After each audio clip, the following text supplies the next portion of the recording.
Hello friends, good afternoon. কেমন আছো তোমরা সবাই? আশা করছি সবাই খুব ভালো আছো, সুস্থ আছো। আমি খুব ভালো আছি। চলে এসেছি নতুন আরো একটা ভিডিও নিয়ে। এখন ঘড়িতে টাইম দুপুর 2:15। স্নান করে আসলাম, হেয়ার ওয়াশ করেছি, অ্যান্ড চুলটা একদমই ভেজা রয়েছে। আর আজকে আমি স্নানটা বেশিরভাগই হয় আমি দাঁড়িয়ে শাওয়ারের নিচে হেয়ার ওয়াশ করি, সঙ্গে স্নান করি। আজকে শাওয়ারে আর হেয়ার ওয়াশটা করিনি, কারণ আজকে বাইরে এত বেশি গরম যে শাওয়ার থেকে গরম জল বেরোচ্ছে এই দুপুরবেলা। তো সেই জন্য আর শাওয়ারে স্নান করা হয়, বসে বসে মাথাটা ধুয়েছি চুলটা সামনে করে। সেই জন্য আজকে সামনে বান বানানো। তো বানটাকে এবার একটু পেছনে বানাতে হবে, বিকজ চাপু এখন রান্না করতে। দুপুর 2:15 রান্না এখনো হয়নি, কাজ করতে করতে লেট হয়ে গেছে। কাজ থেকে এসে বাড়ির সমস্ত কাজ করতে গিয়ে লেট হয়ে গেছে। তো আমি এখন বানটা বানিয়েই রাখবো, কারণ চুলটা পুরো ভেজা আছে। আর এই ভেজা চুল খুলে রেখে রান্নাঘরে রান্না করা একেবারে বিরক্তিকর। তো আমি চুলটাকে বান বানিয়ে নেবো। তোমরা অনেকেই আছো যারা হেয়ার বানের ব্লগ পছন্দ করো, বলোই আমাকে যে মাথায় লাল গামছা বেঁধে ভিডিও বানাও।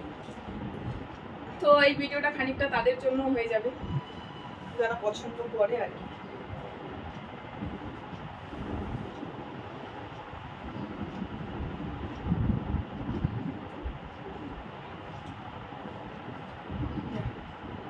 সব উল্টো পুল্টো হয়ে যায়, ভালো করে করতে গেলে খারাপ হয়ে যায়। দেখো একদিকে শুকিয়ে গেছে, তাহলে ঠিক করে হয়নি আসলে।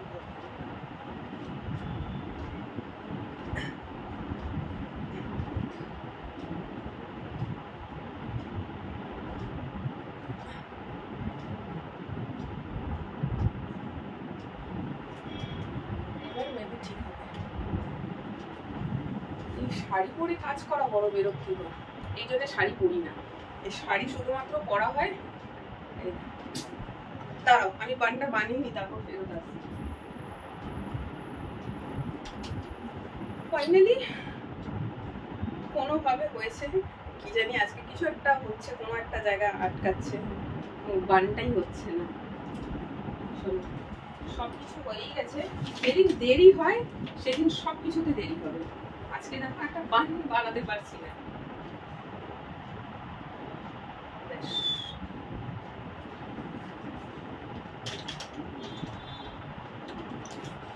চলো, এখানেই অনেকটা দেরি হয়ে গেল, ভিডিওটা এখানেই অনেকটা লেন্থ বেড়ে গেল এই বানের চক্করে। তো যাই হোক, চলো রান্নাঘরে যাই, ঝটপট করে তোমাদেরকে দেখাই আজকে আমি কি রান্না।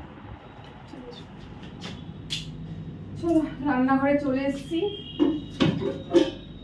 আর আজকে অনেকটা বেলা হয়ে গেছে, সেই জন্য আমি আজকে দুদিকে গ্যাস চালাবো, ঝটপট করে রান্নাটা যাতে হয় সেই কারণে দুদিকে গ্যাস চালাচ্ছি। ভাবতে পারিনি এতটা দেরি হয়ে যাবে, আমার সাথে এটাই হয়।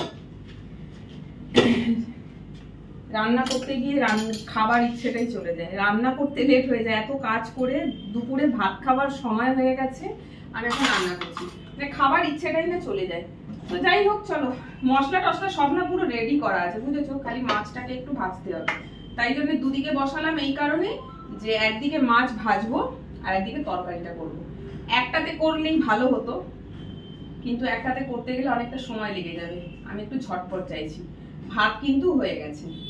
চলো, এখানে আমি মাছ ভাজার জন্য তেল দিয়ে দিলাম, আর এইখানে তেল দিয়ে দিচ্ছি যে মশলা কষবো তার জন্য। জোরটা এখন আপাতত কমিয়ে রেখেছি।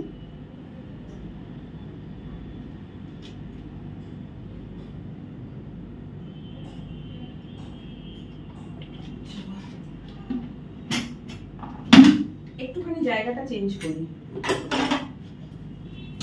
সেটা হচ্ছে এটাতে তরকারি বানাবো, তো এটাকে এই দিকে করে নিই, তরকারির এটা এই দিকে করে নিই, কারণ মাছ ভাজাটা বেশি দরকার। তরকারির মশলা একটুখানি রেডি হয়ে যাবে, মাছটা ভাজতে একটু সময় লেগে যাবে। আর মাছটা ভাজার আগে এখান থেকে সমস্ত সরঞ্জাম আমি সরিয়ে দিই, কারণ ছিটে পড়বে গিয়ে সব নোংরা হয়ে যাবে।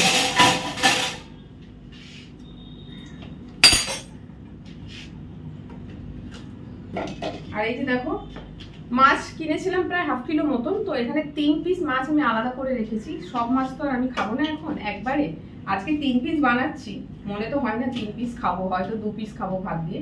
তো এখন দেখো একটা একটা করে আমি মাছগুলো এর মধ্যে ছেড়ে দিচ্ছি ভাজার জন্য।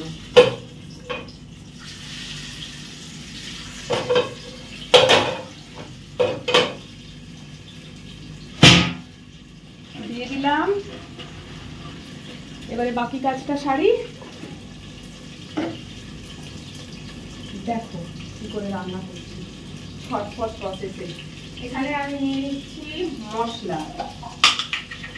এই যে ঝটপট করতে গেলে এরকমই হয়, আর আকাশ বাড়া হচ্ছে, সব উল্টে উল্টে পড়ে যাবে। আমি এখানে এখন নেব দুটো গরম, মানে একটু গোটা গরম মশলা নেব। দুটো এলাচ নিয়েছি, 4টে লবঙ্গ নিচ্ছি, আর একটুখানি তোমার ওই যে কি বলে ওটাকে, দারচিনি। ব্যাস, 3টে মাছের জন্য তো বেশি গ্রেভি দরকার নেই, সেই জন্য খুব কম নিলাম। আর এই যে দেখো এখানে আমি নিয়ে নিয়েছি, কি বলে এটাকে, আদা রসুন পেঁয়াজ কাঁচা লঙ্কার একটা পুরো পেস্ট বানিয়ে রেখেছি। আচ্ছা, দই কাতলা বানাচ্ছি, সেই জন্য দই লাগবে, দই বের করে নিয়েছি। ব্যাস, বাকি সমস্ত কিছু রেডিই আছে, খালি মাছটা ভাজতে একটুখানি দেরি। মাছটা একবার উল্টিয়ে দিয়েছি, দাঁড়াও।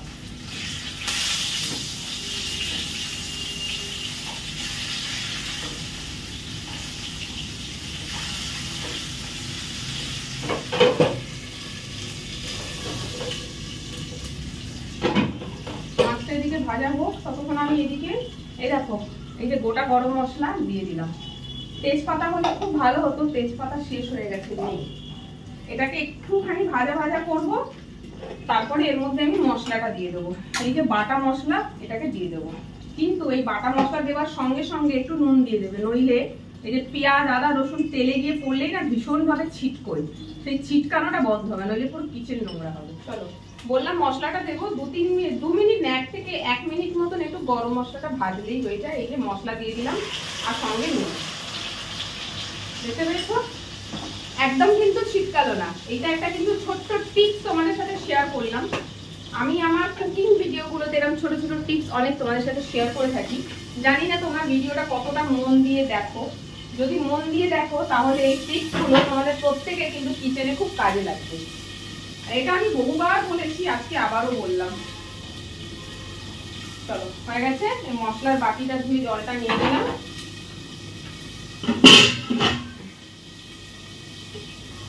তাড়াহুড়ো করে কিছু কাজ করলে সবসময় বিগড়ায়, আজকেও সেটাই হচ্ছে।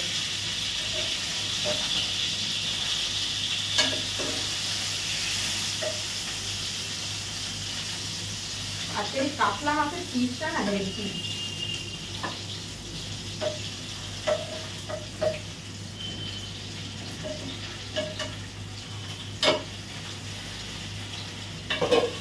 চলো, হলো মশলাটা কষতে কষতে, এবার আমি এর মধ্যে গুঁড়ো মশলা দিয়ে দেবো। হলুদ চাইলে দিতে পারো, আবার যারা কাতলা মাছটা সাদা সাদা মতন খাবে তারা এটা না দিলেও পারো। তো চলো, আমি আজকে আর হলুদ দিলাম না, ঠিক আছে। একটু জিরে গুঁড়ো দিয়ে দিলাম, একটু ধনে গুঁড়ো দিয়ে দিলাম, ব্যাস। লঙ্কা গুঁড়োর প্রয়োজন নেই, যেহেতু বলেছি দই কাতলাটা সাদা রঙের করবো, সেই জন্য না হলুদ দেবো না লঙ্কা দেবো। টমেটো কিন্তু আমি এর মধ্যে দিই।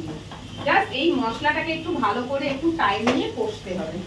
আর যেহেতু দই কাতলা বানাচ্ছি, তো দইয়ের যে কোনো জিনিস বানাতে গেলে তার মধ্যে একটু চিনি অবশ্যই দেবে, তাহলে দইয়ের যে টক ভাবটা না হালকা একটু কেটে একটু মিষ্টি মিষ্টি ভাব আসবে। তো আমি এর মধ্যে একটু চিনি অ্যাড করে দিলাম, নুন তো দিয়েছি। ব্যাস, এর মধ্যে কিন্তু আর কোনো মশলা লাগবে না। এবারে মাছটা প্রায় হয়েই এসেছে ভাজা। মশলাটাকে আরেকটু কষে নিই, তারপরে বাকিটা তোমাদেরকে দেখাচ্ছি।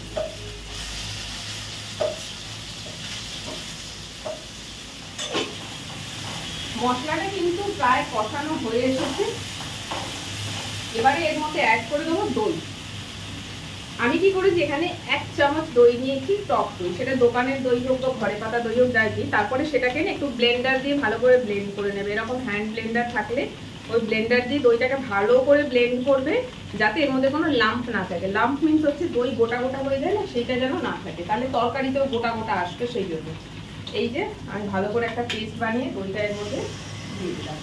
এরপর এই বাটিটা ধুয়েও একটু জল দিয়ে দেবো। হলো, এবার এই দইটাকে মশলার সাথে খুব ভালো করে মিশিয়ে দিয়ে খানিকক্ষণ কষতে হবে। আর যতক্ষণ এদিকে কষবো ততক্ষণ আমার মাছ ভাজাটা হয়ে গেছে, আমি মাছটা তুলে নেব। তুলে নিলাম 3টে মাছ। এর মধ্যে যে তেলটা হলো না, সেটা এবার দেখছি খুব বেশি তেল দিয়ে ভাজিনি, ওই জন্য যাতে ভাজা তেলে একবার কোনো জিনিস কোনো তেলের মধ্যে যদি ভেজে নাও, সেই তেলটাকে না খাওয়াই ভালো, ফেলে দেওয়াই বেটার। তো আমি মেবি ফেলেই দেবো, হয়তো দেখা যাক কি হয়, জানি না। অনেক সময় হয় জিনিসটা নষ্ট করব, সেই জন্য হয়তো রাত্রিবেলা কিছু রান্না করছি, ওই তেলেই রান্না করে নিই। বাট হ্যাঁ, বেশি 2-3 দিন রেখে করো না, না করাই বেটার। যদিও করতে যাও করে নাও, বাট এমন না যে তেলটাকে ঢেলে, অনেকে থাকে যারা লুচি ভাজার তেল ঢেলে রেখে দেয়, সেই তেলে আবার 1 সপ্তাহ ধরে রান্না করে খাচ্ছে। একেবারে আনহেলদি, এটা কিন্তু একেবারেই করবে না। 2 টাকা বাঁচাবার জন্য শরীরের বিশাল ক্ষতি করে দেবে। তো চলো, এই যে এখানে দইটাকে ভালো করে কষিয়ে নিলাম, দেখে নিই একটু। সব মোটামুটি ঠিক আছে, খালি ঝালটা কমে গেল।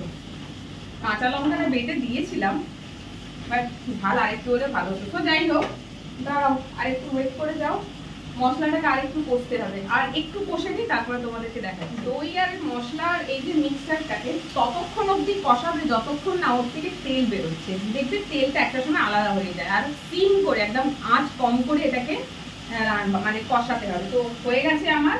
এবারে আমি এর মধ্যে অল্প করে একটু জল দিলাম।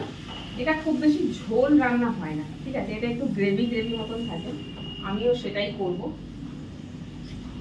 ব্যাস, একদমই খুব বেশি দিলাম না। এইবারে এর মধ্যে অ্যাড করব একটু গরম মশলা, যেটা খুব দরকার। বাড়িতে ধনেপাতা নেই, থাকলে আমি দই কাতলা তো ধনেপাতা চালিয়ে দিতাম।